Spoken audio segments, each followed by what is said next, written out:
Porbandar paradise સિનેમાના બાંધકામની પરવાનગી અને ફાયર સેફટીમાં કૌભાંડ સામે આવ્યું છે। મહાનગરપાલિકામાં બોગસ ફાયર સેફટી રજૂ થતા ખળભળાટ મચ્યો છે। મનપાએ રાજકોટ ચીફ ફાયર ઓફિસરને વેરિફિકેશનમાં ફાયર સર્ટી મોકલતા ભાંડો ફૂટ્યો છે।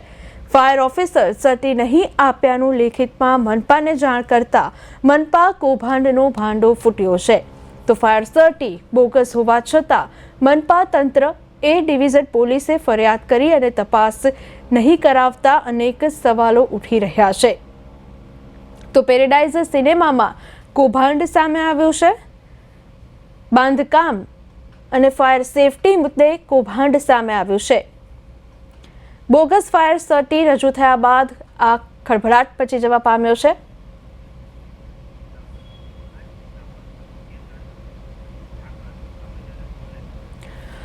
તો આ મુદ્દા પર ચેતન ફોન લાઈન પર આપણી સાથે જોડાયા છે।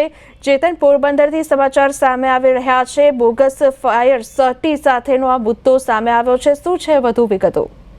જી નિમી, જે વાત કરવામાં આવે તો અત્યારે પોરબંદર પેરેડાઇઝ સિનેમા છે, જ્યારથી પાયો માંડ્યો છે ત્યારથી જ વિવાદ જે છે તે ચાલતો આવ્યો છે। અનેક આરટીઆઈ એક્ટિવિસ્ટો અને રાજકીય પક્ષો દ્વારા આરટીઆઈ કરવામાં આવી હતી અને તેમાં અનેક ખુલાસા થયા હતા। રેસિડેન્ટ પરવાનગી અને કોમર્શિયલ પરવાનગીની અંદર જે સિનેમા ઊભું કરી દેવામાં આવ્યું છે, સિનેમા જેવું આખું સેટઅપ ગોઠવી દેવામાં આવ્યું છે, તેને લઈને અનેક ચર્ચા થઈ છે। તો વધુ એક વખત રાજકોટ જે ફાયર સેફટી અધિકારીઓ છે તેના દ્વારા પોરબંદરની અંદર ચકાસણી કરવામાં આવી હતી।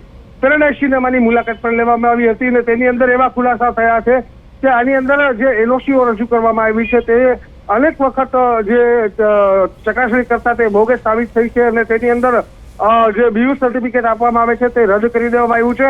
આમ તો આ જે માલિકી વ્યક્તિઓ છે તે રાજકીય પક્ષ સાથે પણ જોડાયેલા છે, ચેમ્બર ઓફ કોમર્સના પ્રમુખ પણ છે અને તેના મોટા ભાઈ છે તે પોરબંદર નગરપાલિકાના પૂર્વ પ્રમુખ પણ છે। એટલે અનેક દબાણો કરીને આ બિલ્ડિંગ તો ઊભું કરી દેવામાં આવ્યું છે।